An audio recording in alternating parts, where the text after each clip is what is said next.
제가 30kg 빼가면서 좀 중요하게 생각을 했던 게 그 1, 2, 3 원칙 식단을 아주 간단하게 요약을 해서 말씀드리면, 네, 안녕하세요. 인풀스테이지 여러분들. 저는 30kg 뺀 약사이면서 어떻게 살 빼야 할지 막막한 너에게를 쓴 작가이자 약사인 김예진 약사입니다. 그래서 저는 이제 과학 선생님이 되는 과에서 2년 정도 공부를 하다가 약학으로 좀 전공을 바꾸고 이제 약사가 된 지는 한 5년 차 정도 됐고요. 제가 이제 약대 다닐 때는 이제 뇌과학 연구실, 그러니까 알츠하이머와 우울을 연구하는 뇌과학 연구실에서 4년 정도 연구원 생활을 했고요. 이제 제가 심리에도 좀 관심이 많았기 때문에 심리상담사 자격도 좀 땄고, 이제 미술심리 관련해가지고 봉사활동도 한 2년 정도 했습니다. 그래서 이런 제 인생 커리어와 30kg 뺀 그런 경험들을 녹여서 어떻게 살 빼야 할지 막막한 너에게 좀 집필하게 되었습니다. 말씀드리자면은 균형이 가장 좀 진리에 가깝지 않나라는 생각을 하게 되었어요. 그래서 이게 몸의 대사 균형뿐만이 아니라 이제 마음적인 균형이라든지 아니면 생활의 균형, 아니면은 우리가 채식이 좀 좋다고 좀 많이 알려져 있는데 채식이랑 또 고기를 먹는 것과의 균형, 그리고 우리가 일상생활 하면서 문명적인 것들도 접하게 되잖아요. 그것과 자연적인 것의 균형, 그리고 나쁜 감정과 좋은 감정의 균형. 그래서 균형이 가장 좀 진리에 가깝지 않나라는 생각을 하게 되었어요. 어떻게 살 빼야 할지 막막한 너에게를 쓰면서 진짜 자료조사를 굉장히 방대하게 했어요. 그래서 다이어트 책을 뿐만 아니라 이제 건강서, 의학서, 심리학 관련된 것도 좀 했었고, 이제 습관이라든지 심지어는 매력과 관련된 연구 결과들이나 책, 다큐멘터리 같은 것들을 참고를 했는데, 그렇게 좀 폭넓게 조사를 하다 보니까 균형이라는 단어가 좀 굉장히 키워드이지 않을까라는 생각을 했고요. 조사를 할 때도 채식이 좀 좋다는 내용을 읽으면 그 다음에는 이제 채식이 꼭 그렇지 않을 수도 있다.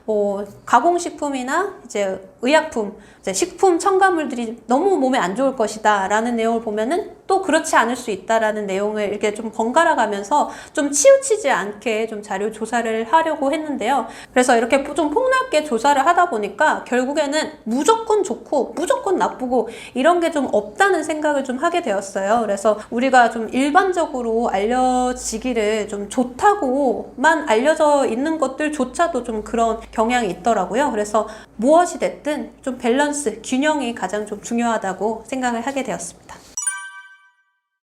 네, 그래서 우리가 사실 재미보는 게임에도 튜토리얼이라는 게 있잖아요. 근데 우리 몸, 마음, 이거는 평생 우리가 가지고 가면서 좀 잘 다뤄야 되는 것임에도 불구하고 튜토리얼 이런 게 없잖아요. 그래서 책에서는 좀 튜토리얼이라는 개념을 이제 각 챕터 들어가기 전에 좀 말씀을 드렸어요. 그래서 몸에 관련된 튜토리얼 5가지를 좀 안내를 했는데, 첫 번째로 이제 몸은 시스템이라는 겁니다. 그래서 뭔가 그냥 더하고 빼고 이렇게 그냥 딱 산술적으로 되는 게 아니라 시스템으로 이제 구성이 되어 있기 때문에 어떤 거가 이제 균형이 깨지면은 여기에서도 영향을 받아서 다르게 작용을 하는 면이 있다는 것에 대해서 좀 이야기를 했고요.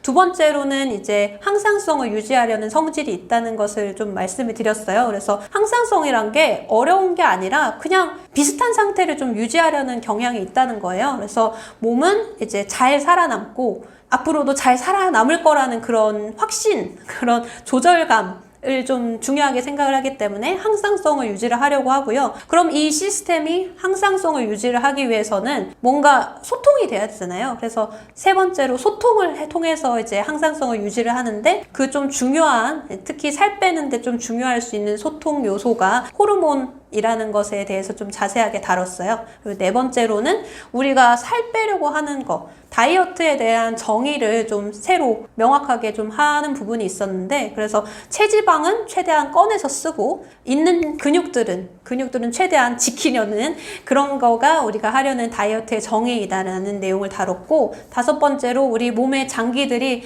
열일하면서 자기 역할을 다하고 있는데, 그런 장기들을 좀 제대로 아껴주고 잘 알고 이제 소중하게 여겨주면은 결국에는 건강도 회복이 되고 살도 잘 빠진다는 내용 5가지를 원리로 좀 설명을 하고 있었습니다.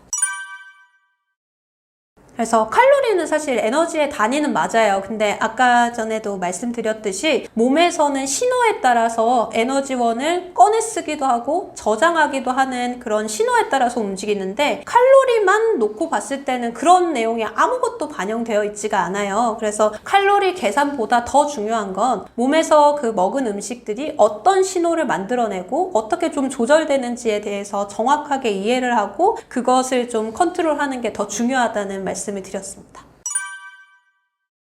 네, 그래서 제가 30kg 빼가면서 좀 중요하게 생각을 했던 게, 막 특정 뭐 식단이라든지 그런 게 몸에 좋을 수 있어요. 사실 긍정적인 면이 있기 때문에 효과가 있을 수 있거든요. 근데 이제 그거를 평생 계속 할 수 없으면 사실 요요가 결국에는 오게 됩니다. 그래서 일반식으로 다이어트를 어떻게 할 수 있을지에 대해서 고민을 굉장히 많이 했어요. 그래서 살 빠지는 습관에서 그 이제 습관의 원칙들에 대해서 1, 2, 3 원칙 식단이라고 설명을 했고요. 그래서 그 1, 2, 3 원칙 식단을 아주 간단하게 요약을 해서 말씀드리면, 1인분 정도만큼의 탄수화물, 정확하게는 당질 양을 좀 지켜주고, 2인분까지의 단백질 양, 그러니까 이거는 반찬으로 2인분이 아니라 우리 고깃집에서 그 2인분, 그러니까 200g씩 해서 400g 그 정도 범위 내에서 좀 드셔주시고, 세 번째로는 지방을 막 따로 이렇게 막 굳이 막 섭취를 할 필요는 없는 게, 그 아까 2번에 그 단백질량을 섭취를 하면서 좀 자연스럽게 지방도 섭취를 할 수 있어요. 먹을 수가 있어요. 그래서 세 번째는 오메가3 지방산을 조금 의식적으로 챙겨준다는 것을 좀 1, 2, 3 원칙으로 소개를 했는데, 그런 1, 2, 3 원칙만 잘 지킨다면 떡볶이를 먹으면서도, 외식을 하면서도, 피자를 먹으면서도 사실 다이어트를 할 수가 있어요. 우리가 정말 좋은 뭐 채소, 과일 이런 것들도 정말 좋아요. 근데 계속 그것만 할 수는 없으니까 일반식으로도 다이어트를 할 수 있는 방법에 대해서 좀 전달을 하고 싶었습니다.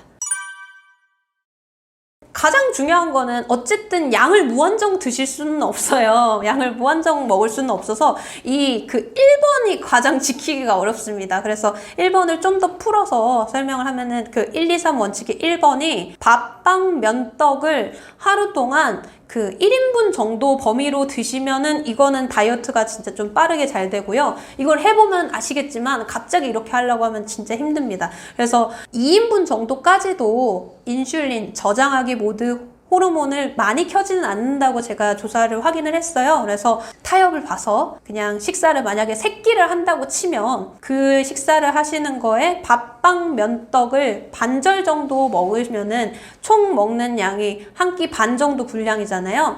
그거를 지키시는 게 중요한데, 이거를 갑자기 하면은 배가 고프고 막 먹고 싶습니다. 근데 그거를 너무 한 번에 그렇게 하려고 하지 말고, 그거를 차근차근 적응을 시켜 나가면 나중에는, 그러니까 뭐 조금 신경은 쓰이지만 할 수 있는 정도까지 난이도가 점점 내려가요. 이게 뭐가 됐든 이렇게 한 번에 잘하려고 하면은 너무 힘들거든요. 그래서 이제 그거를 차근차근, 그러니까 만약에 3끼 다 밥 한 공기씩 먹었다고 하면은 밥 이제 몇 숟가락씩 덜 먹는 것에서 시작해서 최종 목표를 한 절반 내지는 아니면은 하루에 한 끼 분량 정도의 탄수화물, 밥빵 면떡을 먹는 거를 최종 목표로 두고 점점 줄여 나가시면은 좀 이제 무난하게 할 수 있습니다.